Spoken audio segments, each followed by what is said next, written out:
una enseñanza plurilingüe. Por eso quiero agradecer la colaboración de los profesores, la profesora Soria Gondek, profesora de Ciencias de la Vida y la Tierra, y el profesor Merignac, profesor de Física y Química, que han trabajado muchísimo sobre la temática y que también han tenido la oportunidad de colaborar con la UPN y con la UNA en cuestiones de neurociencias educativas. Entonces nos parecía imprescindible que pudiesen aportarnos o compartir con nosotros sus conocimientos al respecto. Y la problemática que hemos elegido es una problemática que tiene sus fundamentos en cuáles podrían ser las motivaciones de las familias que apuestan por escolarizar a sus hijos en un centro educativo de nuestras características. A veces nuestras características son mal conocidas o bastante confusas, pues a lo mejor porque no hemos sabido explicarlas bien, o porque se establecen demasiados atajos con otros sistemas que existen en el panorama educativo local, que se llaman las escuelas bilingües. Entonces, nosotros no entramos directamente en la categoría de escuelas bilingües, sino que ofrecemos otra cosa. Y es algo que vamos a explicar en la charla, en la plática de hoy.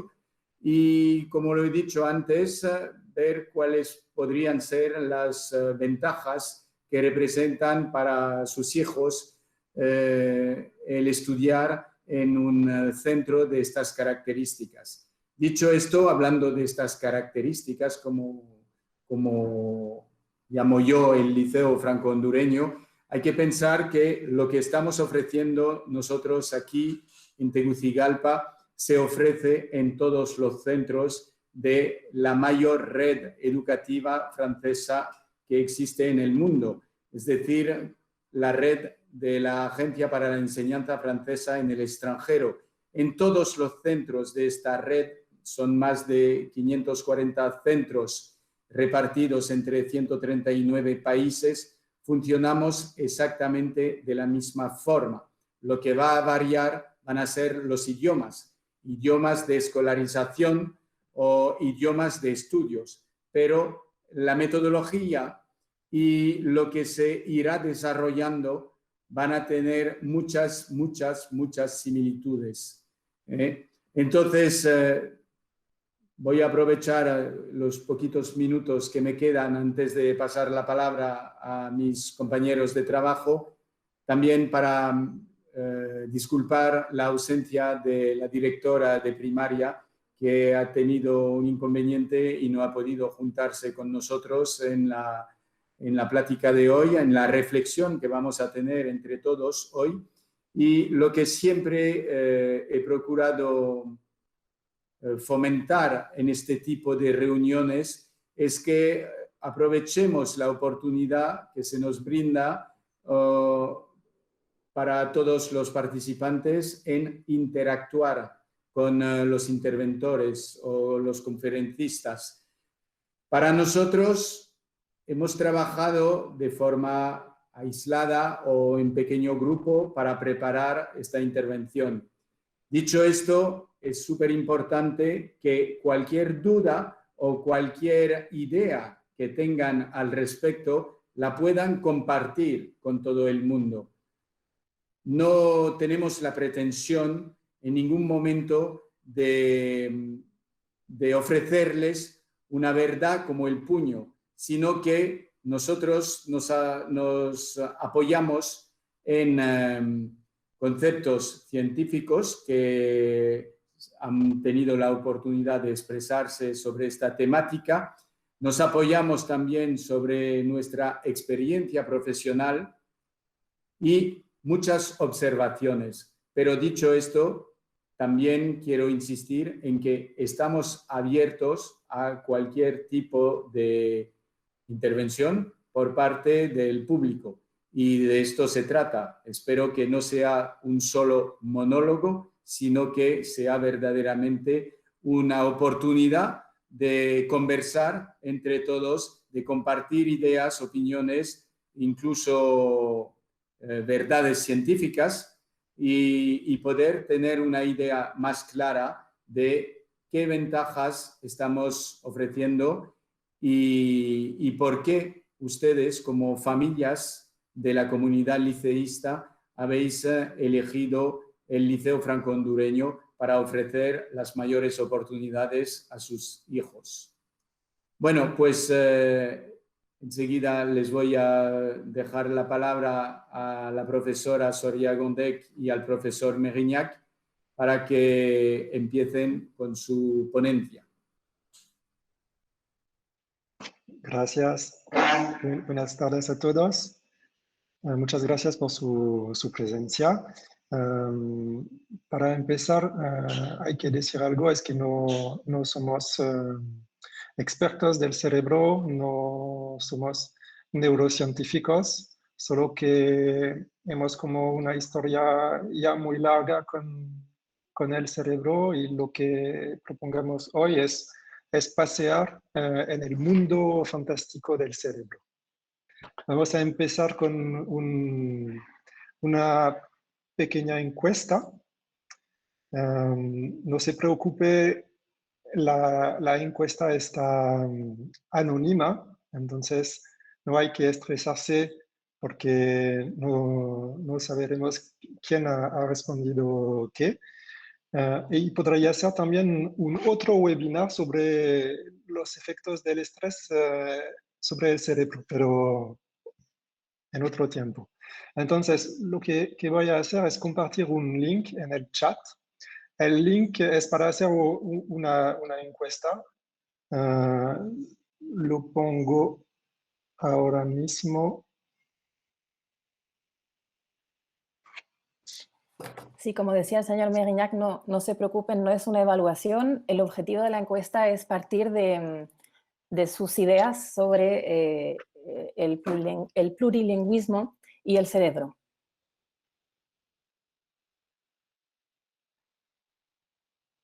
Entonces, solo hay que hacer un clic en el link. El nombre se hace automáticamente.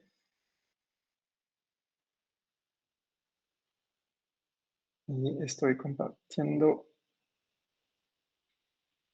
el cuestionario. Entonces, la primera pregunta es la siguiente. ¿Nunca se llegará a ser bilingüe o multilingüe si se aprende la segunda lengua demasiado tarde?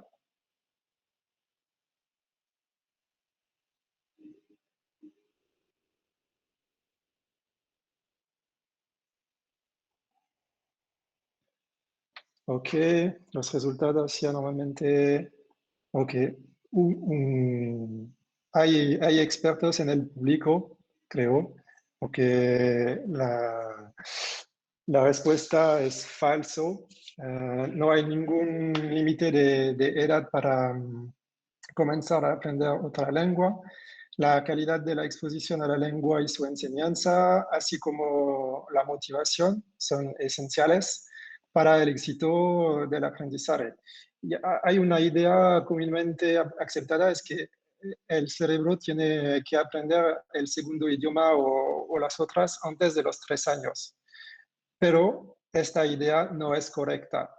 Los últimos estudios científicos demuestran que el periodo crítico de aprendizaje de un idioma se extiende hasta por lo menos hasta 10 años. Y es por el momento, porque están investigando más.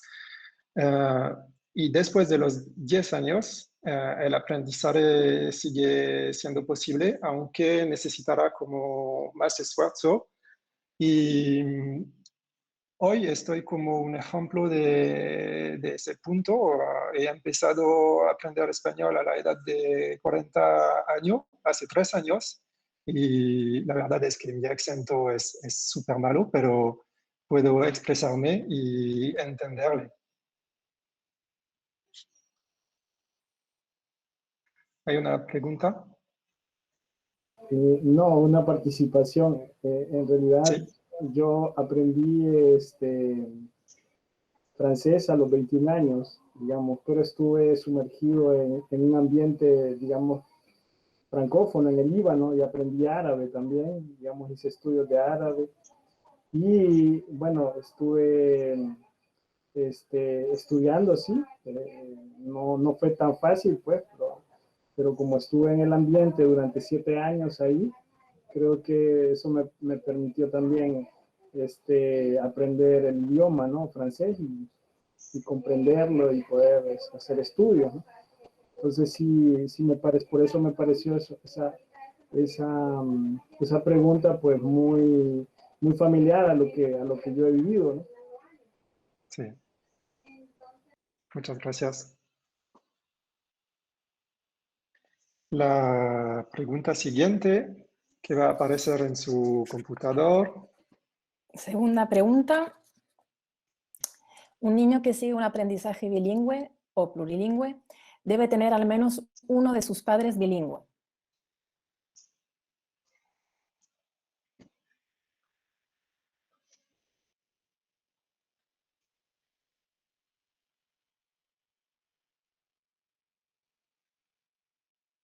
Nos falta Lima Lorax y Durian Dimsdal.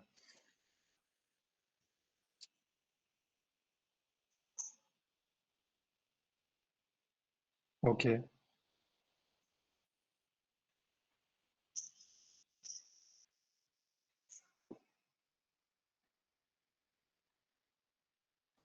Bueno, pues parece que estamos todos de acuerdo que la respuesta es falso, que la enseñanza bilingüe va dirigida a todos los niños. La enseñanza bilingüe es en realidad un dispositivo pedagógico y no una escuela reservada a los hijos de familias bilingües. Por lo tanto, el éxito escolar de los niños matriculados en dispositivos bilingües no depende de las competencias lingüísticas de sus padres.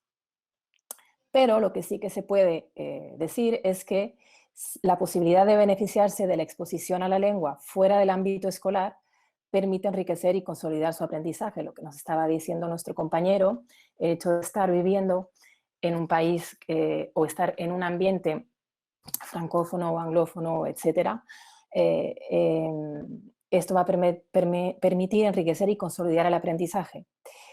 Esto quiere decir que es importante que el cerebro esté en contacto con los idiomas fuera del liceo, como pues gracias a la lectura o a las películas vistas en versión original, etc. Tercera pregunta. Bien. Ah, sí. No. Siguiente. Hay que ser un buen estudiante para seguir una enseñanza bilingüe.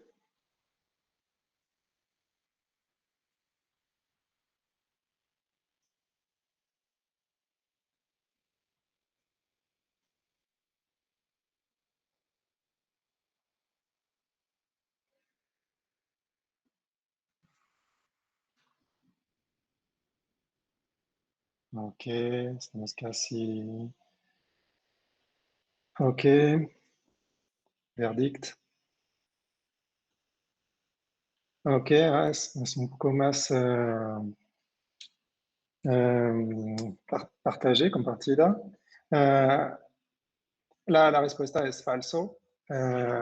Aunque algunos establecimientos de enseñanza bilingües optan por seleccionar únicamente a los mejores alumnos, la enseñanza plurilingüe del LFH va dirigida a todos los niños sin distinción de ninguna clase. Todos los alumnos encuentran un valor añadido en la enseñanza plurilingüe, independientemente de sus niveles de aprendizaje. El paso por otra lengua de enseñanza puede incluso ayudar a superar dificultades escolares y aprender mejor. Y en conclusión, no hay que ser obligatoriamente un buen estudiante para seguir la enseñanza plurilingüe, pero seguir esta será un plus para volverse buen estudiante.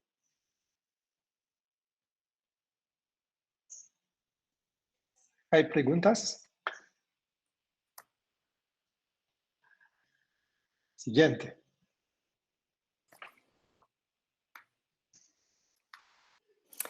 No se puede aprender, no se puede aprender bien una asignatura en lengua extranjera, como historia, matemáticas, ciencias, sin dominar perfectamente esta lengua. Porque ustedes saben que en el Liceo Franco-Hondureño, por ejemplo, se estudia la historia, las matemáticas, las ciencias en francés, también en inglés. Esta es la pregunta.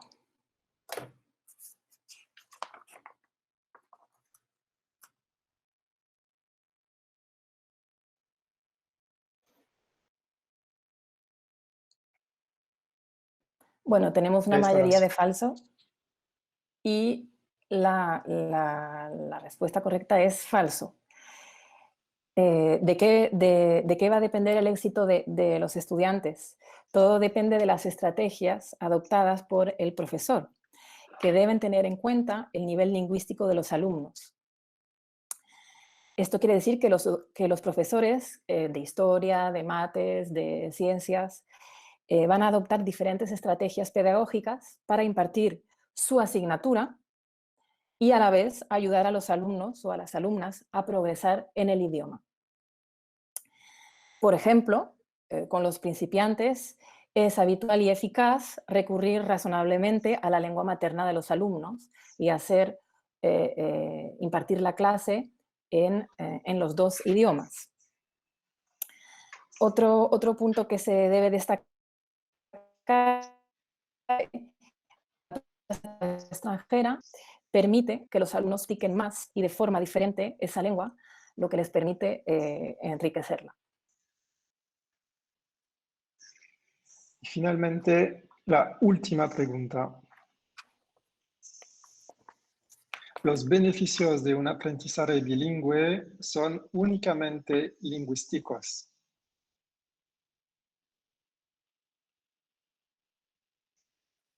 Hay poco hesitación. Ok, y la respuesta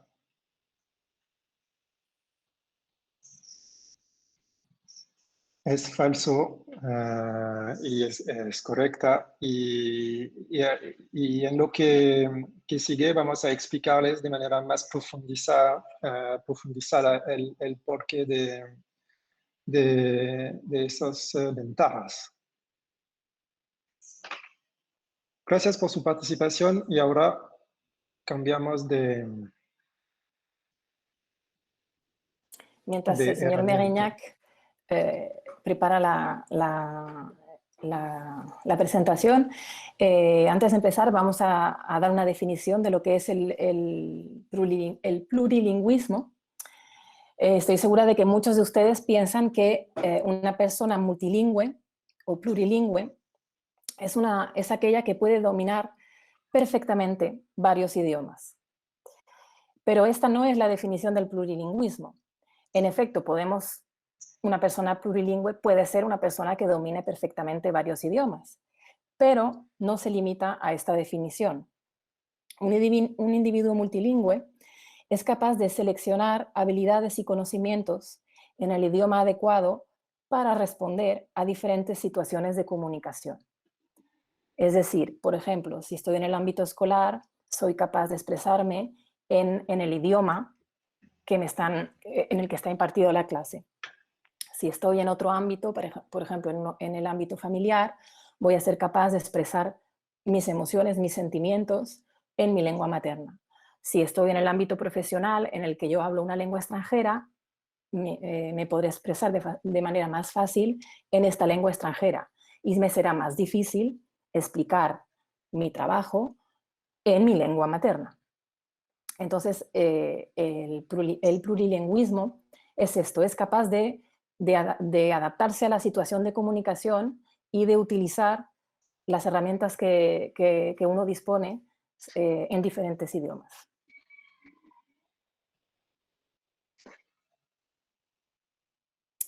Entonces, ¿qué pasa en nuestro cerebro cuando hablamos idiomas? Pues cuando hablamos, cuando leemos o cuando escuchamos un idioma, tanto la lengua materna como otros idiomas, varias zonas cerebrales se van a activar de manera conjunta. Aquí las ven en diferentes colores, estas zonas cerebrales que se van a activar. Aquí tienen un esquema del cerebro visto de lado. Y la parte de izquierda es la parte delantera y la parte derecha es la parte de atrás del cerebro. Entonces, varias zonas cerebrales se van a activar de manera conjunta y cada una de estas zonas tiene su función. Por ejemplo, están las zonas cuya función es la audición, la visión, que son la corteza visual o la corteza auditiva primaria. Luego están las zonas cuya función es entender las palabras, organizar las palabras y hasta pronunciar las palabras. Y estas zonas que se activan de manera conjunta están relacionadas entre ellas. Quiere decir que comunican entre ellas para funcionar juntas. Por ejemplo, aquí vemos la zona rosa que se llama el fascículo arqueado, que va a ocuparse de transmitir las informaciones entre las diferentes áreas del lenguaje. Esto ocurre cual sea el idioma que estamos hablando. ¿Y qué pasa cuando en nuestro cerebro pasa de un idioma a otro? Cuando hablamos francés y de repente hablamos inglés, o de repente hablamos español, o de repente hablamos portugués. Pues nuestro cerebro tiene que inhibir un idioma para poder utilizar el otro. Y la estructura cerebral que permite esto es el lóbulo frontal, que están viendo en gris. Es la parte de la corteza cerebral que se sitúa. Lo que sí iba a explicar las funciones de este lóbulo frontal, además de permitir pasar de un idioma a otro. Vamos a ver que este lóbulo frontal tiene funciones muy importantes en el momento de aprender, y no solo los idiomas, sino todos los aprendizajes. Veremos que el plurilingüismo ofrece ventajas para los otros aprendizajes porque permite el desarrollo de este lóbulo frontal. Ok, vamos a ver las ventajas del plurilingüismo. Acabamos de ver que el lóbulo frontal interviene en el plurilingüismo y vamos a ver cuál es su función y su interés en los aprendizajes. Vamos a hablar del control cognitivo. El control cognitivo es ubicado en el lóbulo frontal y tiene como función principal a la hora de aprender lo que se llama el control cognitivo. Y este control cognitivo abarca varios aspectos: la capacidad de atención y por lo tanto la concentración, la memorización, la planificación de tareas cognitivas, el razonamiento, la inhibición y la flexibilidad.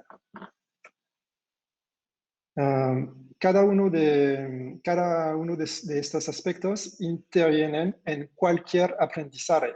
No estamos hablando únicamente de lenguas, pero de todos los aprendizajes. Y los últimos estudios demuestran que las áreas cerebrales dedicadas al lenguaje, área de Broca y área de Wernicke, y su desarrollo son idénticos para bilingües y monolingües. La diferencia reside en el lóbulo frontal, que está más desarrollado en los bilingües y plurilingües, porque está constantemente solicitado para utilizar un idioma o otro y pasar del uno al otro. Si a cualquier momento, si tiene preguntas, dudas, es posible intervenir. Entonces, acá tenemos tres ventajas del plurilingüismo. Es que permite desarrollar una atención más selectiva y, por lo tanto, una mejor concentración, lo que es como fundamental en aprendizajes. Los plurilingües se desempeñan mejor en tareas de planificación y resolución de problemas que son como actividades cognitivas más elevadas, y el plurilingüismo permite desarrollar menor inhibición y menor flexibilidad. Y ahora vamos a explicar qué son la inhibición y la flexibilidad.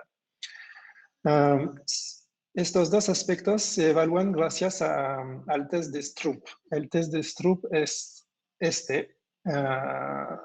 la primera parte del test de Stroop. Acá la consigna es la siguiente: de la izquierda a la derecha y de arriba a abajo escriban la primera letra del color de la tinta con la cual la palabra fue escrita en la casilla correspondiente.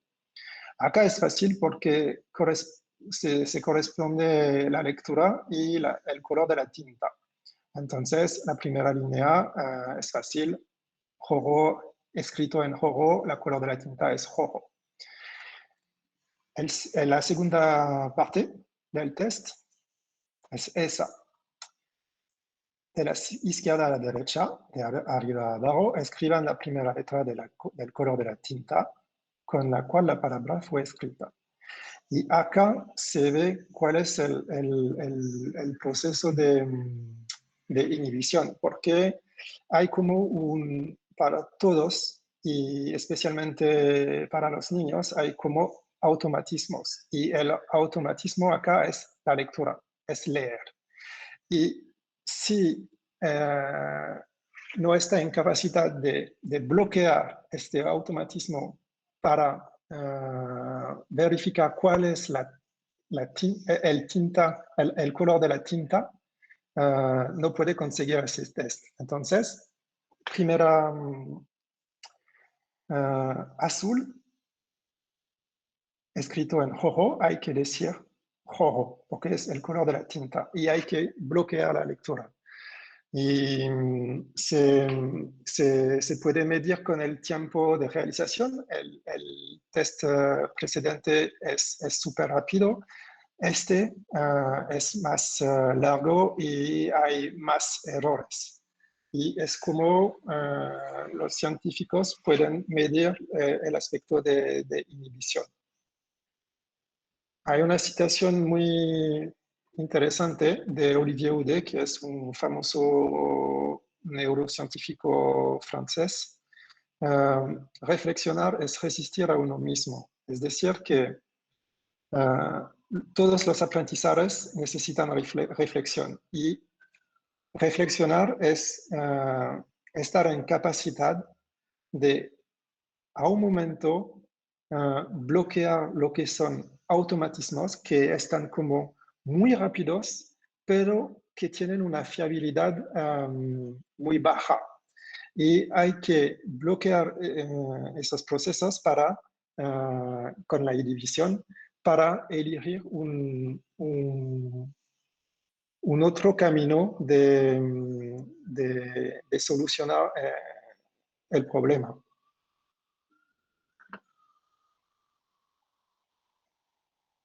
Ahora, ligado a la inhibición, hay lo que se llama la flexibilidad. Es que es importante ser en capacidad de inhibir, pero bloquear está bien, y después de bloquear hay que elegir la buena Estrategia. alternativa. Una buena estrategia. Sí, Alternativa. sí. Entonces, acá es el mismo test, el único que hay que alternar. La primera frase hay que decir de qué color está escrita la palabra y después leer la palabra escrita. Es como un switch entre lectura y el color de la tinta. Entonces, podemos ver que los estudiantes bilingües y plurilingües obtienen mejores resultados en este test, en el test de Stroop. Pero además, los estudios demuestran que los bilingües también obtendrían mejores resultados que los monolingües, incluso en tareas que no necesitan inhibición de la atención. En conclusión, en este punto, las capacidades de aprendizaje que controla el lóbulo frontal son mejores en personas plurilingües. Y por lo tanto, los beneficios de un aprendizaje plurilingüe no son solo lingüísticos. No sé si hay preguntas o después. Entonces continuamos con más consecuencias.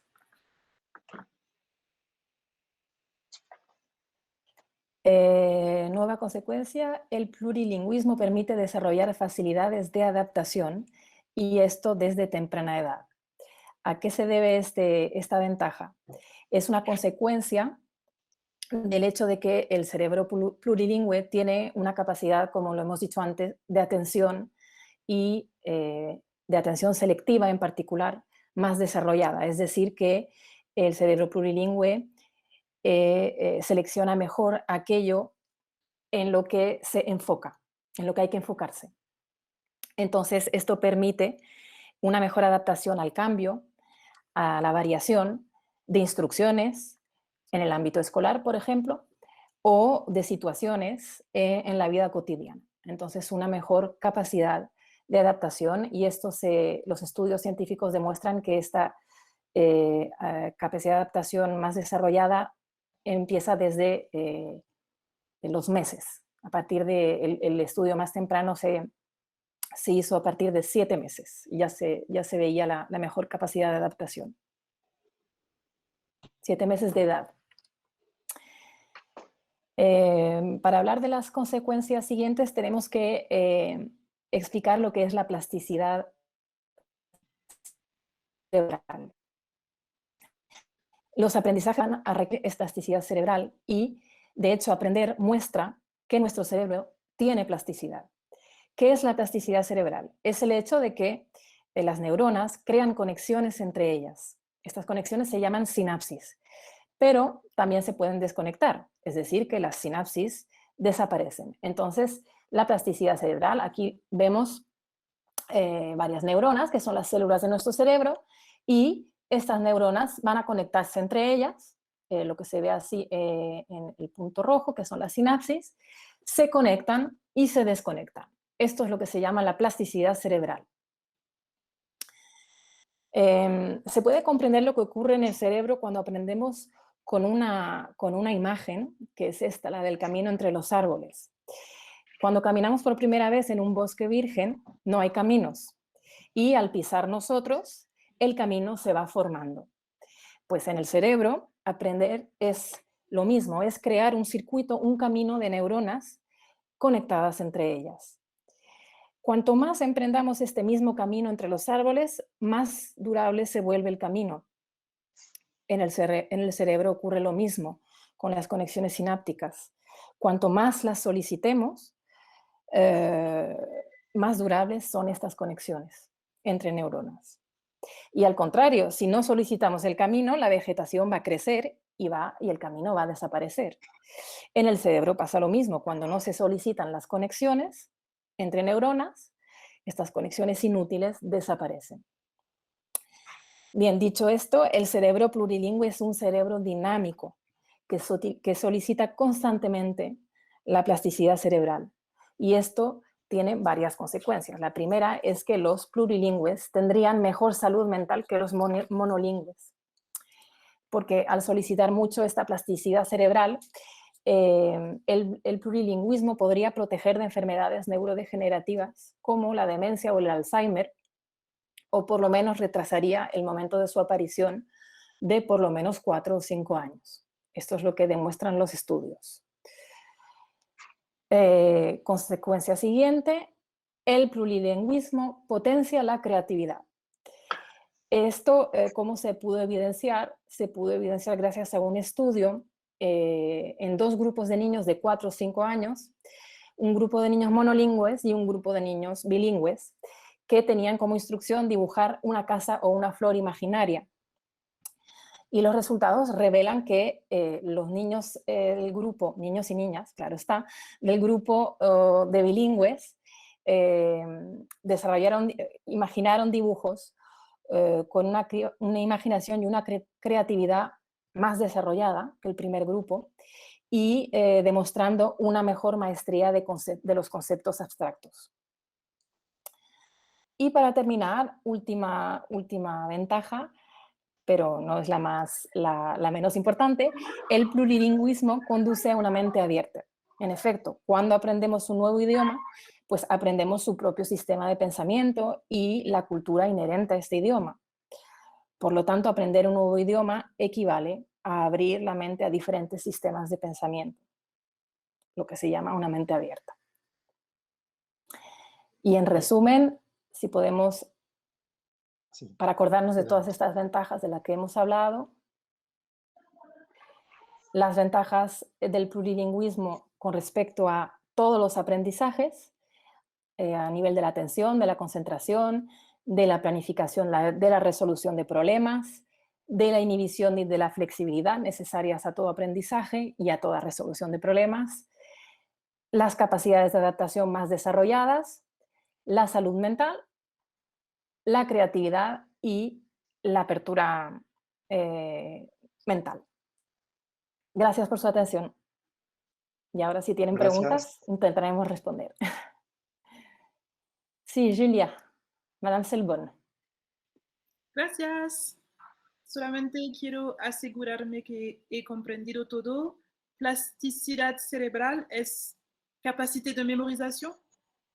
No, la plasticidad cerebral es la capacidad de nuestras células del cerebro, que se llaman las neuronas, de conectarse entre ellas y desconectarse, porque cuando aprendemos algo, por ejemplo, cuando memorizamos algo, hay un camino de neuronas que se crea en nuestro cerebro. El camino con las conexiones de neuronas. Y cuanto más repitamos esta memorización, cuanto más la reactivemos, por ejemplo, cuando la volvemos a ver al cabo de 2 días, de 3 días, cuando repasamos, estamos reactivando este camino. Estamos reactivando las conexiones entre las neuronas. Y entonces estas conexiones se fortalecen y perduran. Y entonces la memorización pasa de ser a corto plazo, medio plazo y largo plazo si seguimos reactivando. Sí, y podemos añadir que aprender es como la prueba que el cerebro tiene la capacidad de plasticidad. Es como la prueba de esa función. Gracias. Señora Terrada. Sí, buenas tardes. Lo felicito por la temática. Sí, también quería aportar, ¿verdad?, que la plasticidad cerebral se puede estimular desde que está el bebé, desde que está en el vientre, ¿verdad? Es importante que la madre también estimule, ¿verdad?, con lecturas, con cuentos al feto, ¿verdad? Y hasta el nacimiento y luego todo el entorno que este niño o niña va a tener en el hogar. Entonces es importante hasta llegar a la escuela, ¿verdad? Que ya lleva como una base de estimulación temprana. Y luego esa es la plasticidad cerebral, ¿verdad? Que el cerebro tiene la capacidad de acuerdo a lo que nosotros le alimentamos. Si le alimentamos con cosas positivas, pues el niño va a desarrollar a nivel neuronal mejor resultado. Si le damos un entorno negativo, entonces todo eso también es parte de desarrollar las neuronas. Gracias. Sí, gracias, señora Tejada. Está claro que hasta el entorno emocional va a afectar esta plasticidad cerebral.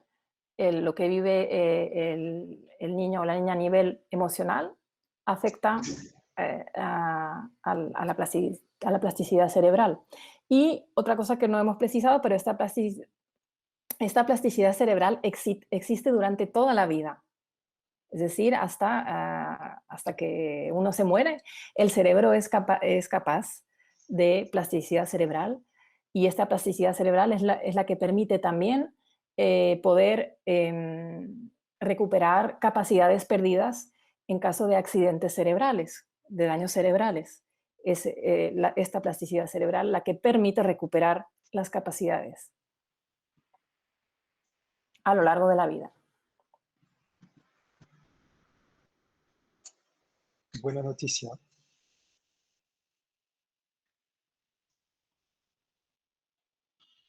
No sé si hay otras preguntas o...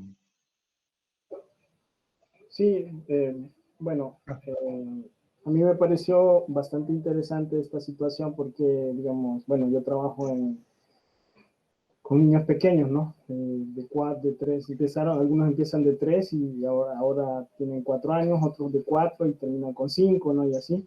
Entonces, digamos que varios padres de familia siempre me hacen la pregunta, en la casa, por ejemplo, yo hablo inglés y mi esposa habla español, pero nadie habla francés, entonces, ¿qué idioma hablamos con el niño en casa? Decimos, ¿no? Entonces, son situaciones que, digamos que a nosotros como, bueno, a mí como maestro, pues me ayuda mucho a entender, ¿verdad? Porque yo les he dicho de que, digamos que la lengua materna es muy importante, ¿no? Ellos, los niños, pues yo pienso, a medida de experiencia, no sé si me equivoco, luego cuando el niño va creciendo, pues el niño, bueno, está en relación con lo que ustedes decían también, de que el niño llega un momento en donde va a saber diferenciar qué idioma utilizar en qué momento, ¿no? O sea, que el niño se va a adaptar, de repente no lo va a hablar bien perfectamente, pero se va a poder, digamos, defender. Entonces, y también, digamos que el niño tiene necesidad de comunicar. Eso es muy importante, pues, porque, o sea, yo se los decía a los padres, ¿verdad? Y se los digo, que los niños lo que tienen es necesidad de repente de alcanzar un dulce. No importa en qué idioma lo digan, pero o a veces solo lo señalan, pero lo que quieren es el dulce. Y lo interesante de todo esto es que el niño intenta, hace el esfuerzo de comunicar. Y a uno de adulto, pues, bueno, como yo estuve en un contexto fuera de mi idioma, entonces también me vi forzado a aprender, a desbloquearme, ¿verdad? De una palabra que para mí no tenía sentido, ¿verdad? Porque no, o sea, nunca la había escuchado en mi vida. Por ejemplo, bait y casa son cosas muy diferentes, ¿verdad? O caliente o frío, sajne o baret. Entonces, que por medio de la experiencia y de la repetición y estar, que mi cuerpo, todo mi ser estaba en contacto con ese idioma o con esos idiomas, pues al final, pues, o sea, quedaron marcados en mí que ahora lo puedo decir naturalmente, algunas cosas, ¿no? Porque no es que lo entiendo todo en francés, no lo entiendo todo en árabe, pero hay muchas cosas que si las escucho me suenan natural y ya mi cerebro pues se conecta, ¿no? Pero a lo que yo, digamos que lo que me sirve de todo esto es poder realmente como relajar a los padres de familia que vienen también con esas dudas, ¿no? De que, el niño todavía no habla francés. Bueno, entonces ya les hago preguntas, ¿y qué idioma hablan en casa? Entonces, bueno, hablamos español y no sabemos francés. Bueno, o hablamos otro idioma. Entonces, porque un padre de familia me hizo la pregunta a principio de año, ¿no? Que en la casa a la niña, pues, le hablan solo en inglés, ¿no? Entonces, y ellos ninguno sabe francés. Entonces, ahí estaba el punto que muchas cosas de las que yo escucho, digamos, en las reuniones que tenemos, digamos, el director que escuchaba, ¿no? Que nosotros no enseñamos solamente francés, sino que enseñamos en francés. O sea, enseñamos muchas cosas. Los niños aprenden muchas cosas, palabras nuevas que de repente no las van a saber decir en español, pero las van a saber decir, digamos, las saben, porque la han experimentado esa palabra en francés. Entonces, ese es el punto de que para mí es muy importante entender estas situaciones del cerebro. Bueno, ya el cerebro, digamos, es bastante complejo, pero verlo así como ustedes lo han explicado me resultó fácil, digamos, comprensible, ¿verdad? Para tener ya una noción definitiva de cómo el cerebro está trabajando en el lóbulo frontal, ¿no? Y qué partes del cerebro se mueven, ¿verdad? y qué es lo que lo hace, digamos, ser esa parte flexible, ¿no? De poder aprender y desaprender algo, ¿verdad? Que tiene mucho que ver con lo que decían ustedes, las neuronas. Digamos, eso me pareció muy interesante porque hasta el día de hoy todavía, digamos, yo aprendo palabras nuevas aún en francés, ¿verdad? Que de repente no las sabía, vocabulario nuevo, y entonces me suena, las repito. Normal, y todos aprendemos toda o sea, la vida. Gracias.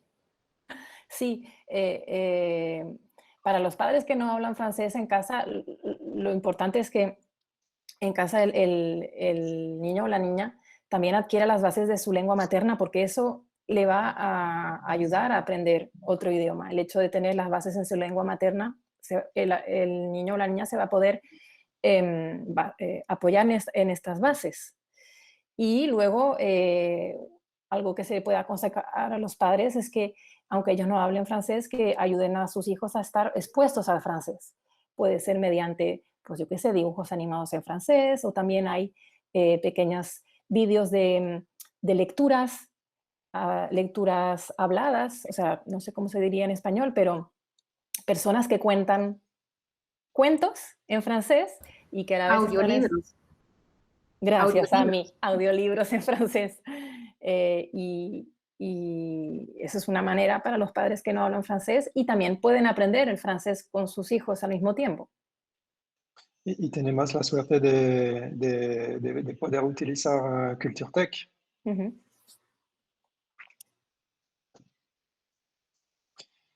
Creo que Ami. Sí. Buenas tardes. Estaba viendo las preguntas en Quizzes y estas son preguntas que muchos psicolingüistas se han hecho por mucho tiempo.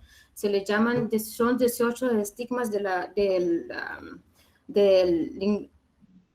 psicolingüística, y una de ellas es: ¿será que mi hijo o hija, al no ser un superinteligente, puede hablar otros idiomas? La respuesta, bueno, era verdadero o falso.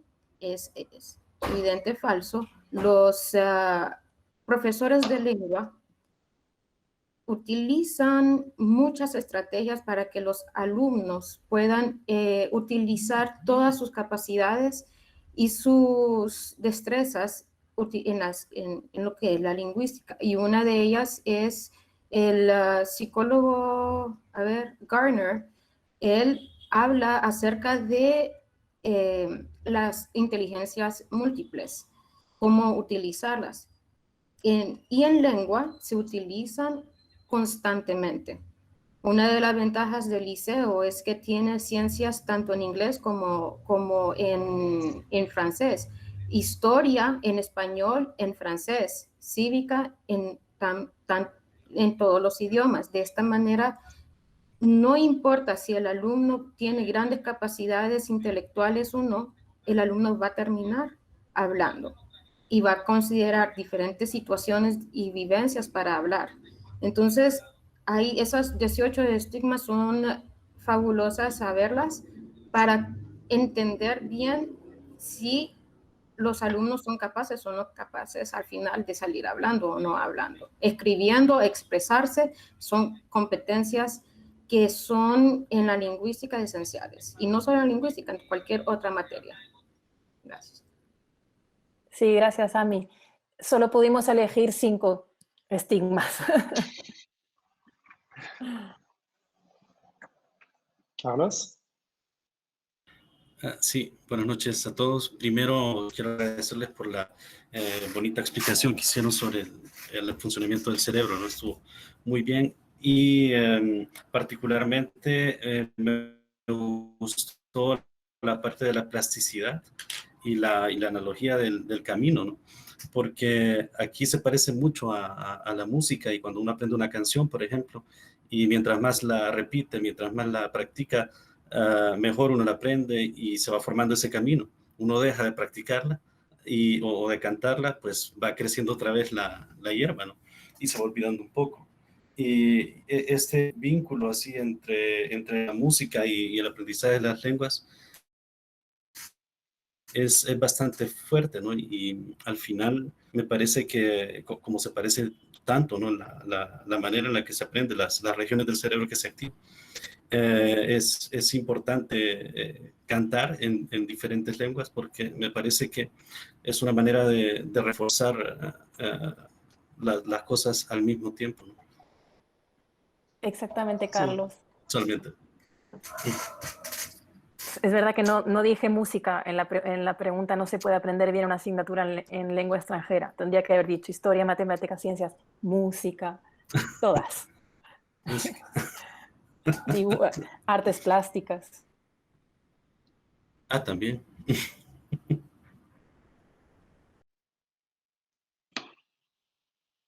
Señora Terrada.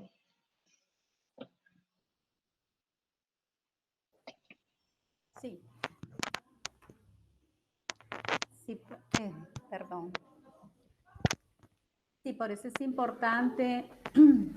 También hablábamos también, pienso ahí, compañeros, que es importante también cómo alimentamos el cerebro, porque acá el órgano principal es el cerebro, ¿verdad? Estamos hablando de esa plasticidad cerebral que no solamente con las lecturas, sino que también con el alimento nutricional que el niño va a tener desde pequeño, porque eso ayuda a que también el cerebro pueda tomar de una forma saludable ese órgano que es tan importante, ¿verdad?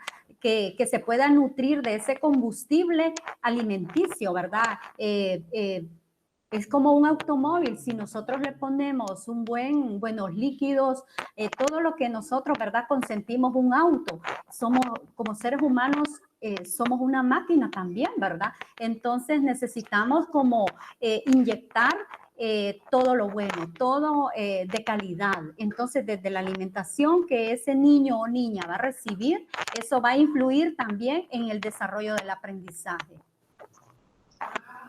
Sí, el descanso también. Sí, el sueño. Física. El sueño. La exposición a las pantallas, eso es el tema de otro webinar. Cómo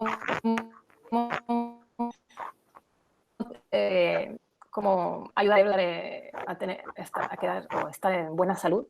Y habría que hablar de la alimentación, del ritmo de vida de los estudiantes, del sueño, de la exposición a las pantallas, etcétera. Gracias. Y es por eso que también hay como estrategias pedagógicas para favorecer los aprendizajes, la reactivación, etcétera, etcétera. Es como un mundo muy interesante de lo que de las últimas Descubrimientos. Descubrimientos. Y es fascinante para Sí, nosotros como padres y como docentes también. Sí, poder darse cuenta que algunas técnicas pedagógicas en realidad no corresponden al funcionamiento del cerebro durante un aprendizaje y pueden ser inútiles y también pueden contrarrestar el aprendizaje y descubrir que otras técnicas pueden ayudar al aprendizaje.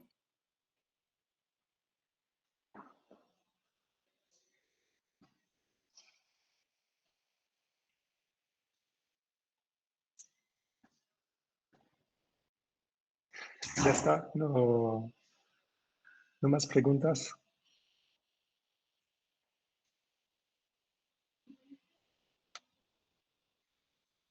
Okay. Pues gracias a todos. Sí, gracias por su atención. Muchísimas gracias por esta presentación, estos ejemplos también. No nos hemos quedado solo en un plan puramente teórico, sino que han podido utilizar unos ejemplos del día a día a través de varias asignaturas, efectivamente. Yo pienso que también en base a una de las intervenciones que se hicieron, a saber si algunas familias piensan que cómo voy a ayudar yo a mi hijo si no me manejo bien en tal idioma, o que algunas familias también estén en casa empezando con un idioma y terminando con otro idioma. Yo pienso que hay que tratar de esto con la más absoluta naturalidad. Es decir, que yo no soy español y no soy ningún modelo para la lengua española. Mis hijas entendían perfectamente que en determinadas situaciones pudiera relacionarme yo con la gente en español, pero con mis hijas no me relacioné jamás en español, porque no, como lo he dicho antes, no soy un modelo de la lengua española. Y entonces la más absoluta naturalidad en casa es que yo me relacionara con mis hijas en francés, que es mi idioma. Que luego hablara con otra gente en español, eso lo aceptaban perfectamente, pero si en algún momento se me escapaba algo en español para dirigirme a mis hijas, me miraban así y me estaban diciendo, pero tú, ¿qué me cuentas? ¿Por qué me hablas en este idioma? Pues entonces, como lo ha dicho la profesora Soria Gondek también, hay que demostrar para las familias que apuestan por nuestro sistema educativo, hay que demostrar todo el interés que tienen hacia las otras culturas y hacia los otros idiomas, pero sin crear situaciones totalmente artificiales en que yo chapureo un poco de tal idioma, entonces lo voy a chapurear con mis hijos. No, yo pienso que hay que respetar totalmente esto. Y son los niños, las niñas, los que perfectamente sabrán diferenciar. A esta persona le tengo que hablar en este idioma y a esta persona le voy a hablar en este otro idioma. Son ellos los que van a tener la libre elección porque lo han entendido todo.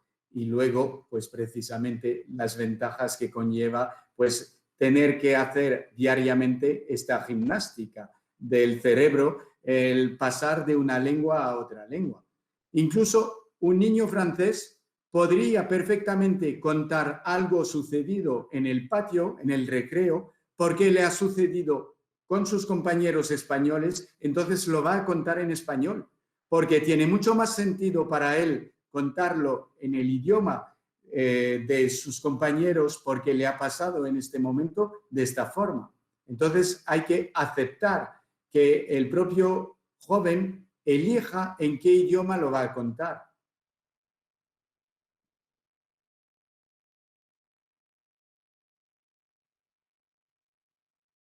Bueno, pues muchísimas gracias. Sí, señor, No sé señor si Barna. la señora Tejada tenía la mano levantada otra vez o si se Yo olvidó solo quería bajarla. precisar algo que se me ha ocurrido con lo que acaba de contar señor Barna, es que a veces también se puede como mezclar los idiomas.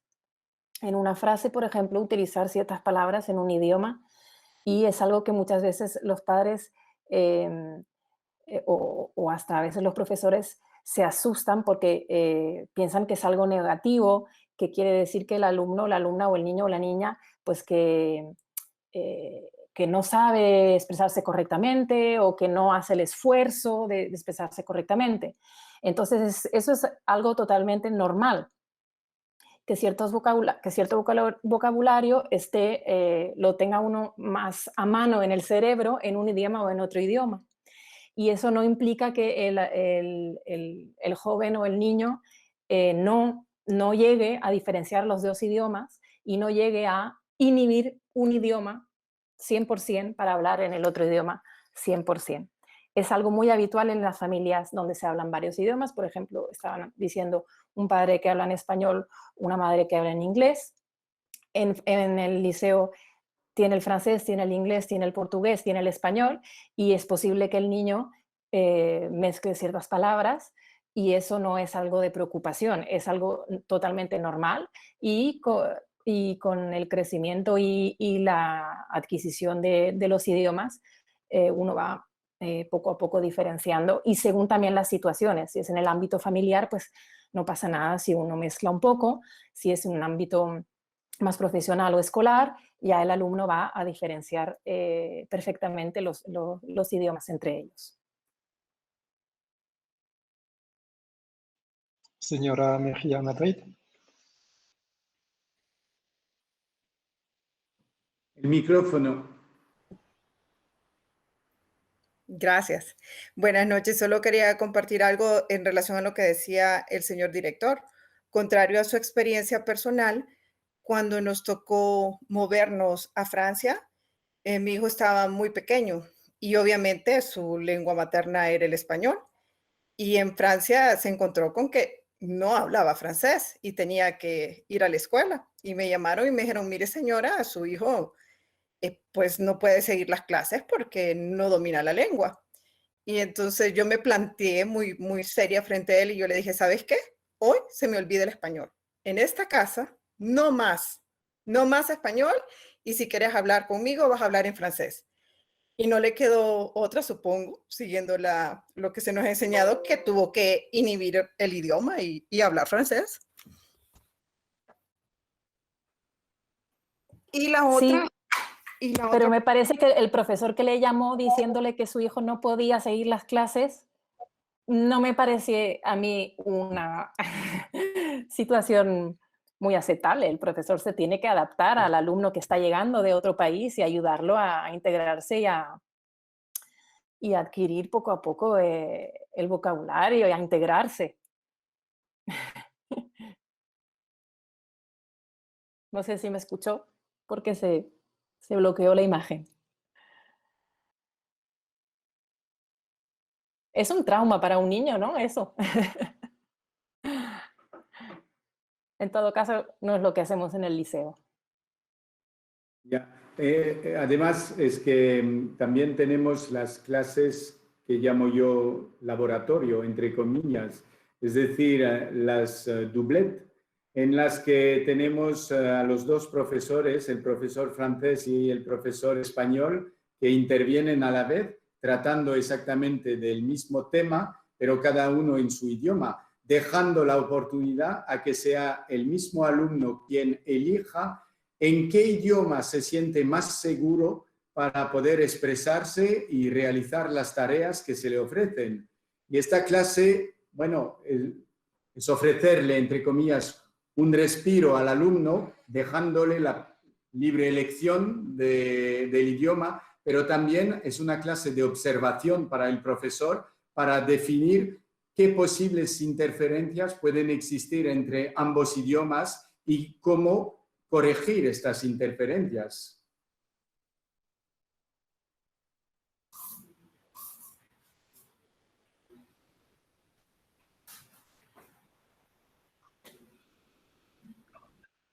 No sé si hay otras preguntas.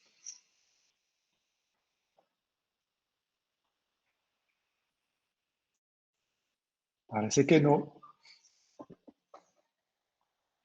Bueno, pues entonces agradecerles a todos por su estancia, por su participación también, agradecer a los dos profesores que han trabajado, que han dedicado bastantes horas en preparar esta intervención y espero que gracias a esto pues se nos haya abierto un poco más la mente o por lo menos hayamos descubierto unas facetas escondidas de cómo funciona nuestro cerebro. Y aquí estamos para seguir ofreciéndoles lo mejor a sus hijos. Muy buenas noches a todos.